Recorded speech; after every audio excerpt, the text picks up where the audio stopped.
Hi எல்லாருக்கும் வணக்கம். போன புரட்டாசி அப்போ செஞ்ச இந்த ரெசிபியை இந்த புரட்டாசிக்கு தான் திரும்பவும் செய்கிறேன்.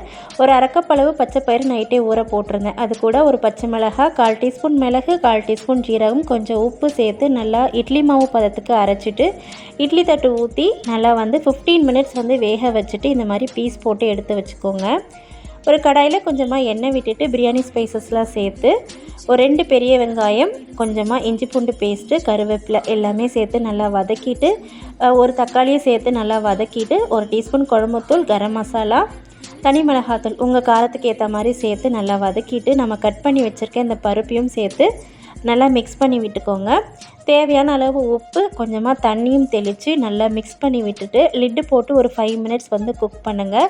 நல்லா எண்ணெய் பிரிஞ்சு வரும். அதுக்கப்புறமா லாஸ்ட்டாக கொஞ்சமாக பெப்பர் தூளும் கொத்தமல்லி தழையும் சேர்த்து இறக்குனீங்கன்னா சூப்பரான வெஜ் ஈரல் ஃப்ரை ரெடி. கண்டிப்பாக ட்ரை பண்ணி பாருங்கள். தேங்க்யூ.